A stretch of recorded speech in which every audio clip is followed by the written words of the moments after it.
নমস্কার, আমার বাংলা সংবাদে আমি রাজু সেনগুপ্ত আপনাদের সবাইকে স্বাগত জানাচ্ছি। প্রথমেই দেখে নেব আজকের সংবাদ শিরোনাম।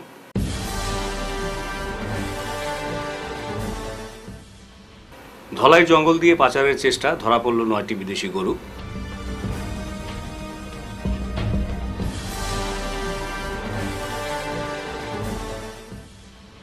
ভুবনের জঙ্গল জ্বালিয়ে জমি বেদখল, পরিদর্শনে বিজেপি প্রতিনিধি দল।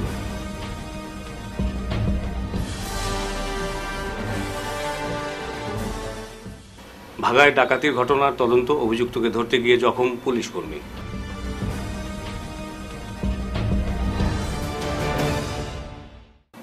এবারে বিস্তারিত আমার বাংলা সংবাদ। কাছাড় জেলার ধলাই পাহাড়ি এলাকায় পাচারের পথে পুলিশ ও বজরং দলের কর্মীদের হাতে ধরা পড়ল 9টি বিদেশি গরু। দলের কর্মকর্তা অবলেন্দু দাস কাছাড়ের পুলিশ সুপারের সাথে যোগাযোগ করলে তিনি পুলিশকে গরুগুলি আটক করার জন্য পাঠান। রবিবার রাত 1টা নাগাদ বজরং দলের কর্মকর্তারা পুলিশের সহযোগে ধলাইয়ের রামপুপুঞ্জির পার্শ্ববর্তী শান্তকোনা এলাকায় পাচারের পথে 8টি গরু উদ্ধার করেন। পরবর্তীতে জঙ্গলে তল্লাশি চালিয়ে নালার মধ্য থেকে আহত অবস্থায় আরেকটি গরু উদ্ধার করা হয়। সেই সঙ্গে পাচার কার্যে ব্যবহৃত একটি আল্টো গাড়িও উদ্ধার করা হয়।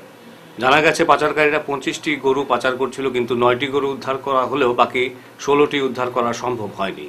পাচারকারীরা পুলিশের উপস্থিতি টের পেয়ে গরুগুলি নিয়ে জঙ্গলে গা ঢাকা দেয়। শীঘ্রই এই গো পাচার বন্ধ করতে প্রশাসনের দৃষ্টি আকর্ষণ করেছে বজরং দল। আমি আমার শ্রদ্ধেয় এসপি মহোদয়কে অনুরোধ করব, ওদেরকে কঠোর থেকে কঠোরতম শাস্তি যাতে হয়। কারণ রমজান মাস শুরু হতেই আমাদের কাছে আর খবর এসছে 100টার উপরেও গো পাচার করেছে। এই যে রামপুর শান্তকোনা এরিয়া থেকে পালই হয়ে বাসকাল হয়ে বিভিন্ন জায়গায় আর গো পাচারকারীরা গো পাচার করছে। এসব বন্ধ হতে হবে।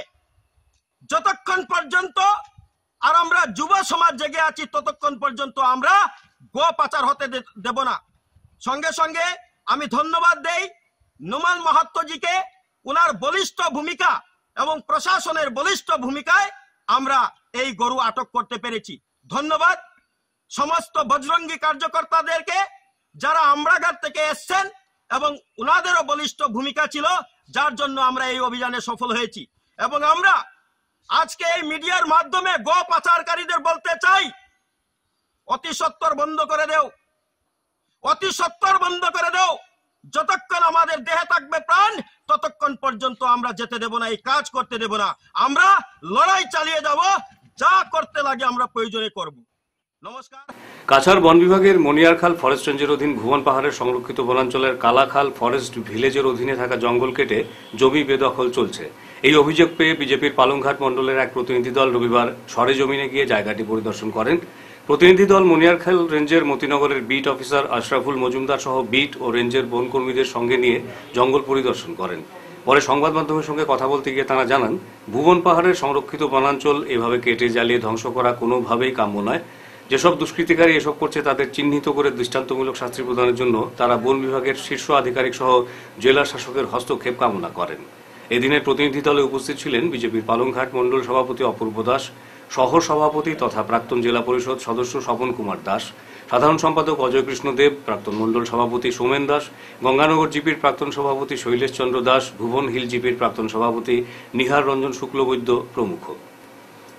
বিশেষ একটা প্রতিনিধি দল প্রচার মাধ্যমকে সঙ্গে নিয়ে আমরা এখানে এসেছি, যে কালাঘাট ভিতর কালাকালের একটি অঞ্চল ভুবন পাহাড়ের সন্নিকট পার্শ্ববর্তী এলাকা, যে সংরক্ষিত বনাঞ্চল কিভাবে দুষ্কৃতীরা মূল্যবান কাঠ জ্বালিয়ে ওইখানে পুরা নিঃশেষ করে এইখানে সবজি চাষবাস করছে।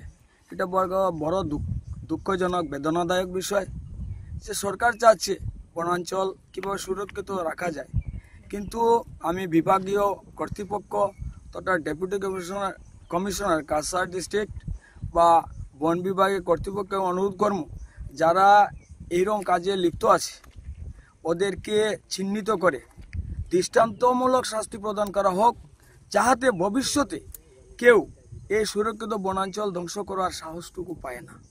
এই অনুরোধ থাকবে।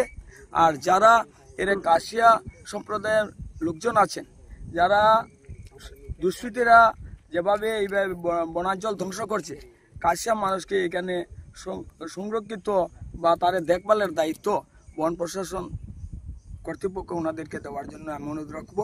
আর সবাই মিলে আগামীতে একটা মানে কিভাবে এই অঞ্চলের স্থানীয় নাগরিকবৃন্দ যারা কাশিয়া সম্প্রদায় আছে সবাইকে সঙ্গে নিয়ে কিভাবে একটা বিরাট আকারের মানে সভা করে বনাঞ্চল কিভাবে সংরক্ষিত রাখা যায় তার ব্যবস্থা বন বিভাগ কর্তৃপক্ষের কাছে আমি অনুরোধ রাখবো।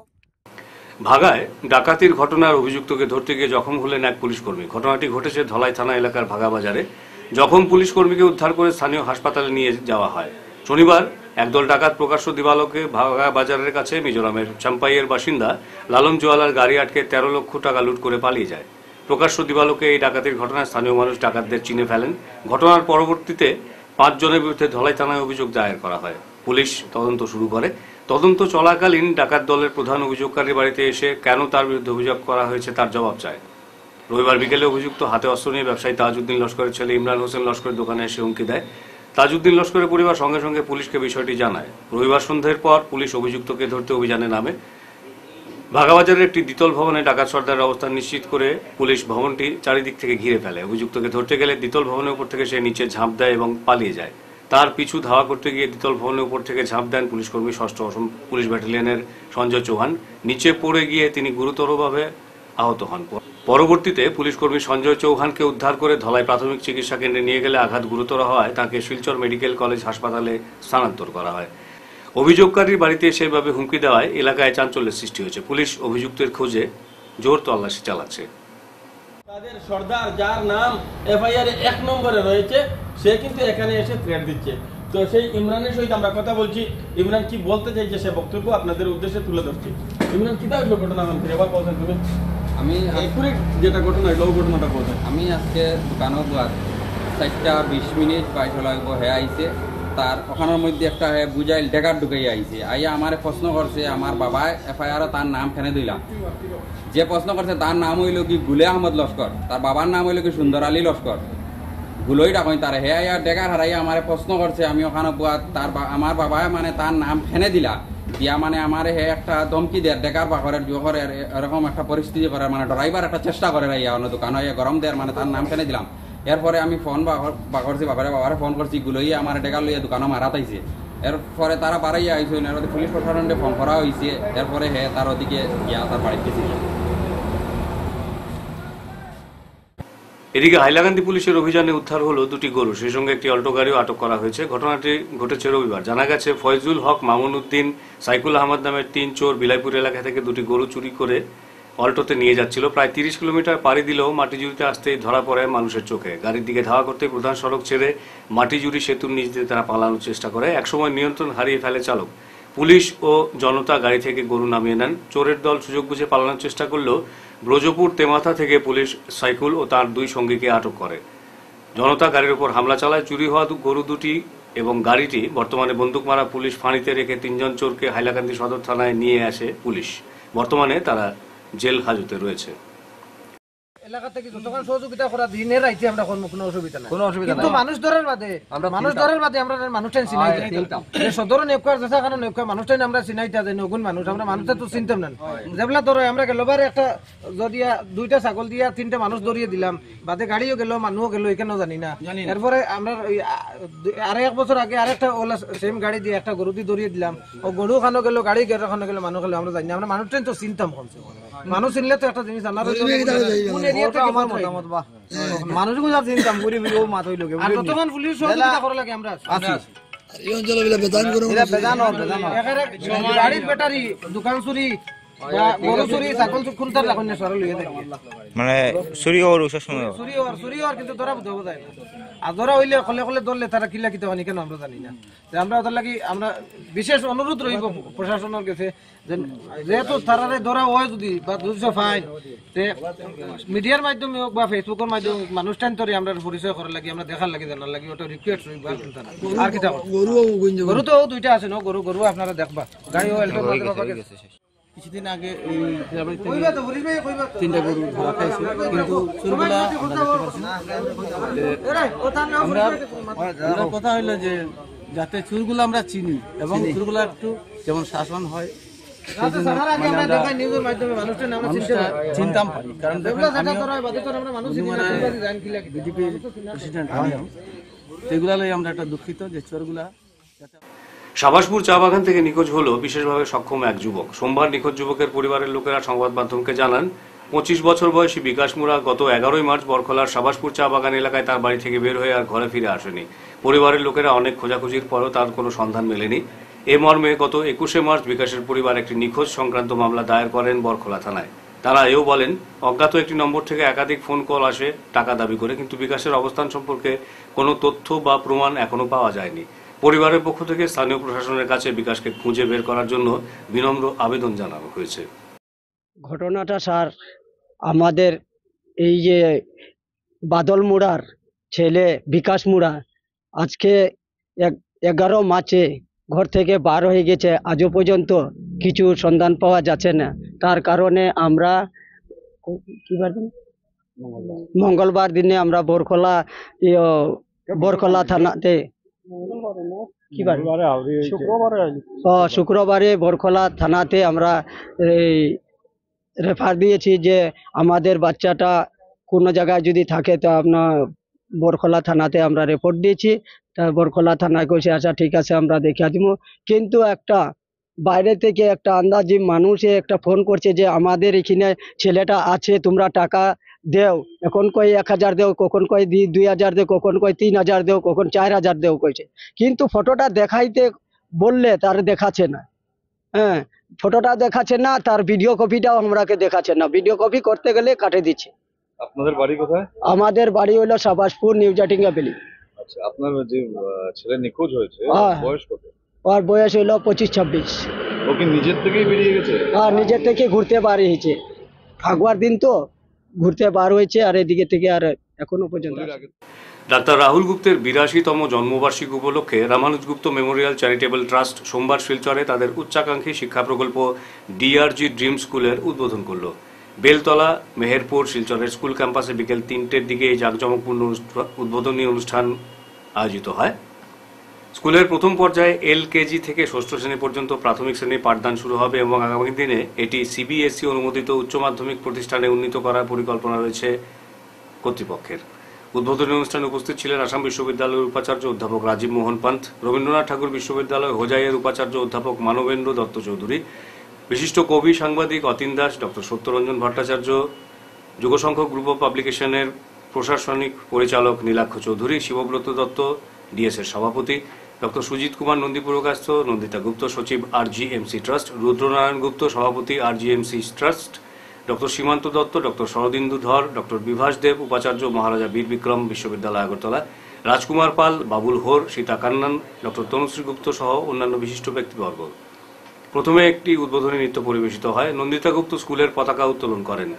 প্রকল্পের বিষয়ে বলতে গিয়ে রুদ্রনারায়ণ গুপ্ত গুণগত শিক্ষার লক্ষ্যে বিদ্যালয়ের দৃষ্টিভঙ্গির প্রতি আস্থা প্রকাশ করেন এবং তরুণ প্রজন্মকে দায়িত্বশীল নাগরিক হিসেবে গড়ে তোলার প্রতিশ্রুতি পুনর্ব্যক্ত করেন। তিনি আরও বলেন, ট্রাস্ট শিক্ষার্থীদের জন্য উৎকৃষ্ট শিক্ষার পরিবেশ নিশ্চিত করতে অঙ্গীকারবদ্ধ। পাশাপাশি তিনি প্রয়াত ডাক্তার রাহুল গুপ্তের জীবন ও অবদানের উপর আলোকপাত করেন। সায়েন্স ল্যাব থেকে আরম্ভ করে আপনার প্র্যাকটিক্যাল ল্যাবস থেকে আরম্ভ করে আপনার library, computer lab, maths lab, dance আর মিউজিকের জন্য ফেসিলিটিস, তাছাড়া স্পোর্টসের জন্য বিশেষ facilities, indoor stadium type, indoor turf ground type একটা করা হয়েছে। ভবিষ্যতে আরও ইনফ্রাস্ট্রাকচার বাড়বে আগামী বছরে।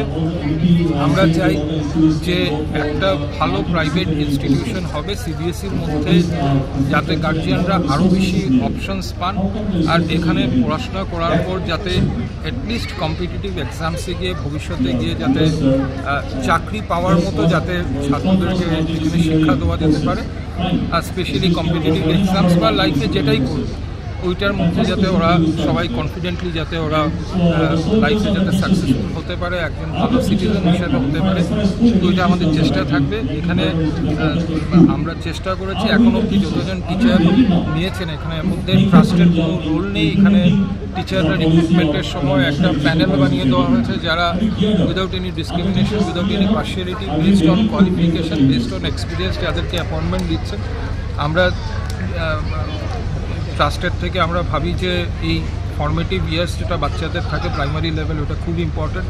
ওই সময়ের মধ্যে বাচ্চাদেরকে যদি কেউ ভালো ডিরেকশন আমরা যদি দেখাতে পারি, তাহলে ভবিষ্যতে গিয়ে ওদের ভবিষ্যতে শিক্ষার ক্ষেত্রে ওদের গিয়ে সুবিধা হবে। তার জন্য আমরা কোনো ধরনের কম্প্রোমাইজ টিচিংয়ের মধ্যে, টিচিং কোয়ালিটিসের মধ্যে বা ফেসিলিটিসের মধ্যে করব না। এখন আমরা ভাবছি যে আগামীতে এটা একটা শিলচরের মধ্যে একটা ভালো ইনফ্রাস্ট্রাকচার সহ একটা ভালো ইনফ্রাস্ট্রাকচার বলতে শুধু আমি আজ শ্রীভূমি জেলার উত্তর করিমগঞ্জ বিধানসভা চক্রের কালাচাঁদ জিপির অন্তর্গত মাসলি মির্জাপুর ফিরাদুল পূর্ণিমা উপলক্ষে জেলা পরিষদের প্রাক্তন সভাপতি আশিস নাথ ও তাঁর সহধর্মিণী লাকি নাথ মির্জাপুর জগন্নাথ মহাপ্রভুর আশ্রমে দোল পূর্ণিমার হোলির কীর্তনে অংশ নেন। কীর্তন, ভোগ, আরতি এবং প্রসাদ বিতরণে সহযোগিতা করেন এবং সবার সাথে মত বিনিময় করেন। তিনি বলেন, আগামী দিনে দল যদি তাকে টিকিট প্রদান করে তাহলে জনতার আশীর্বাদে তিনি যেন বিজয়ী হন সেই কামনা করেন এবং জনতার সুখে দুঃখে তাদের পাশে থাকবেন বলে অঙ্গীকার করেন। আশ্রমের পূজারী বাবাজি মন্ত্রোচ্চারণের মাধ্যমে গৌরাঙ্গ মহাপ্রভু শ্রীচরণে তার মনোবাঞ্ছা পূরণের প্রার্থনা জানান। উপস্থিত গৌর ভক্তমণ্ডলী তাকে সহযোগিতার আশ্বাস দেন। এদিন আনুমানিক 2 শতাধিক ভক্তমণ্ডলী সেখানে উপস্থিত ছিলেন। লাকি দিদিমণির শিক্ষাগুরু, শিক্ষিকা ও তাঁর সহপাঠীরাও সেখানে উপস্থিত ছিলেন। আশিস নাথ মহাপ্রভুকে প্রণাম সেরে সবার সাথে আবার দেখা হবে বলে সেখান থেকে বিদায় নেন। অভিজ্ঞতা আছে, আহি আছে পঞ্চায়ত নিৰ্বাচন সমূহীয়া ইয়াৰ ৰাইজে আপোনাক আমন্ত্ৰণ জনাইছে। ৰাইজৰ আশীৰ্বাদ ল'বলৈ আপুনি ইয়াত আহি উপস্থিত, কেনেকুৱা লাগিছে আৰু অহা নিৰ্বাচন উপলক্ষে আপোনাৰ মতামতটো কি থাকিব? আজি মই নিজকে মানে ধন্য অনুভৱ কৰিছোঁ।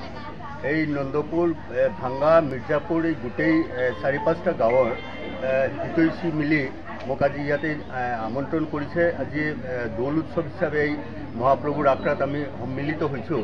তো মই আমন্ত্ৰণ পাই সকলোৰ প্ৰথমে মই মহাপ্ৰভুৰ ওচৰত প্ৰাৰ্থনা কৰিছোঁ যাতে সকলো ৰাইজৰ যাতে ভাল হয় আৰু মোৰো যাতে বন্ধু বান্ধৱ পৰিজন চবকে লৈ যাতে আমি ভালকৈ অহা দিনত ভালকৈ মানুহ সেৱা কৰিব আগবঢ়াব পাৰোঁ, সেই উদ্দেশ্যে মই ইয়াতে আহি পাইছোঁ।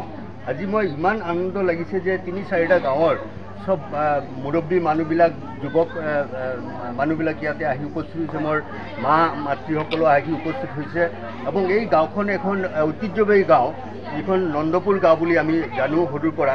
তো আহি মোৰ বিৰাট ভাল লাগিছে আৰু আমি মহাপ্ৰভুৰ ওচৰত আহি নিজকে মানে বিৰাট ধন্য মনে কৰিছোঁ আৰু মহাপ্ৰভুৰ ওচৰত অহা দিন যেনেকৈ ভালকৈ যায় সেইকাৰণে আমি প্ৰাৰ্থনা কৰিছোঁ। চাওক, এতিয়া যেহেতু বদরপুর ডেলিমিটেশনের পিছনে খোঁজের ইফতার বিতরণ কর্মসূচিতে সম্প্রতির সুর উঠে এলো। দিনভর রোজার পর ইফতার করবেন রফিক, এনায়েত, ফাতেমা রহমতরা, আর বেলা শেষে এদের জন্য ইফতারের আয়োজন করছেন রামকৃষ্ণদেব, রামু, কৃষ্ণ কংসবণিক, পাঞ্চালী চক্রবর্তীরা। প্রায় বিলুপ্ত সম্প্রীতির এই বিরল দৃশ্য আবারও ফুটে উঠল শিলচরে। সৌজন্যে উপত্যকার অগ্রণী ক্রীড়া, সামাজিক ও সাংস্কৃতিক সংস্থা খোঁজ। চলতি রমজানের শুরু থেকে প্রায় প্রতিদিন রোজা পালনকারীদের জন্য ইফতারের আয়োজন করছে খোঁজ। রোজ অন্তত 120 বা তার থেকেও বেশি লোক ইফতার করছেন খোঁজের সৌজন্যে। এই ব্যয়বহুল আয়োজনে ইসলাম ধর্মাবলম্বীদের পাশাপাশি আর্থিক সহযোগিতার হাত বাড়িয়ে দিয়েছেন সনাতন ধর্মাবলম্বীরাও। সংস্থার সভাপতি বিশিষ্ট শিশুরোগ বিশেষজ্ঞ ডাক্তার এম মাসুম, সাধারণ সম্পাদক সজল লস্কর জানান, রোজা রেখে অনেককেই কাজের জন্য শহরে আসতে হয়, কিন্তু সময় মতন তারা বাড়ি ফিরে যেতে পারেন না। ফলে এদের বেশিরভাগকেই ইফতার সারতে হয় হোটেলে। এটা একদিকে যেমন ব্যয় সাপেক্ষ, অন্যদিকে বেশ কষ্টকর। মূলত এদের এবং আর্থিকভাবে দুর্বলদের কথা ভেবেই এই পদক্ষেপ নিয়েছে খোঁজ। সজল লস্কর জানান, প্রতিদিন 100 থেকে 120 জন রোজা পালনকারী অংশগ্রহণ করছেন তাদের ইফতারে। সম্প্রতি হাইলাকান্দি এবং শ্রীভূমি জেলায়ও খোঁজের ইফতার মাহফিলে একই দৃশ্য দেখা গেছে। সজল বলেন, টেলিভিশনের পর্দায় রোজ গোষ্ঠীদ্বন্দ্ব বিভাজনের খবর উঠে আসে, কিন্তু এমন এক প্রেক্ষাপটে দাঁড়িয়েও মানবতার উজ্জ্বল দৃষ্টান্ত গড়েছেন শিলচরবাসী। খোঁজের ইফতার আয়োজনে ইসলাম ধর্মাবলম্বী ভাই বোনদের পাশাপাশি অর্থ দিয়ে সাহায্য করছেন সনাতন ধর্মাবলম্বী ভাই বোনেরাও। এদের সবাইকে খোঁজের পক্ষ থেকে ধন্যবাদ জানান তিনি। বলেন, তিনি সহ সংস্থার সভাপতি ডাক্তার এম মাসুম, কর্মকর্তা রেজওয়ান খান ইফতারের জন্য অর্থ ব্যয় করছেন ঠিকই, কিন্তু সবার সহযোগিতা না মিললে এই বিশাল কর্মযজ্ঞ চালিয়ে যাওয়া সম্ভব হতো না। এই ইফতারটা প্রতিদিন আমরা দিচ্ছি অসহায় মানুষকে। এইখানে যারা গড়ে যেতে অনেক লেট হয় বা সময় মতো ইফতার করতে পারে না, প্রতিদিন আমরা 100 থেকে 150 জনকে বর্তমানে ইফতার দিচ্ছি। আগামীতে আমরা শনি এবং রবিবারে আমরা জাকাতের জিনিসগুলো দেব, যেটাতে একটা প্যাকেটিংয়ে তবে ময়দা, চিনি, লবণ, ডাল, এইরকম প্রায় 18 থেকে 20টা জিনিস আছে ব্যাগের ভিতরে। এই ব্যাগগুলি আমরা 500 লোককে দেওয়ার চেষ্টা করব। এই জিনিসগুলি আমাদেরকে শিলচরের বিভিন্ন মুসলিম ভাইয়েরা দিয়েছেন, কারণ এটা হলো জাকাতের জিনিস। জাকাতটা যাতে অসহায় গরিবের কাছে পৌঁছে যায় সেটা আমরা আপ্রাণ চেষ্টা করব। এই খুশকে যারা সহযোগিতার হাত বাড়িয়ে দিয়েছেন, বিশ্বতোষ চৌধুরী, কল্যাণ চক্রবর্তী, ডক্টর মাসুম এবং আমাদের সংস্থা রেজওয়ান খান, কামাল লস্কর, তাহেরা লস্কর, সবাইকে যারা কষ্ট করে এই খুশকে এগিয়ে নিয়ে যেতেছেন এই রমজান মাসে রোজা রেখে, সবাইকে আমার পক্ষ থেকে, আমি জেনারেল সেক্রেটারির পক্ষ থেকে সবাইকে ধন্যবাদ জানাই এবং আমি প্রত্যেকটা সাংবাদিক বন্ধুদেরকে আমি কৃতজ্ঞতা স্বীকার করছি যে ওনারা না হলে এই জিনিসটা করা সম্ভব হতো। শেষ করার আগে বিশেষ আমার বাংলা সংবাদ আরও একবার।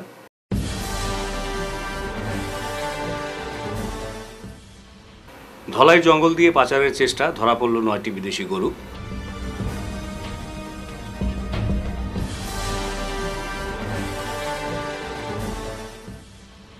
ভুবনের জঙ্গল জ্বালিয়ে জমি বেদখল, পরিদর্শনে বিজেপি প্রতিনিধি দল।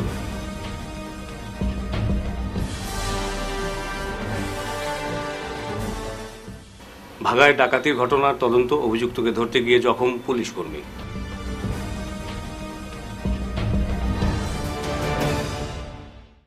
আজকের মতো আমার বাংলা সংবাদ এ পর্যন্তই। নমস্কার।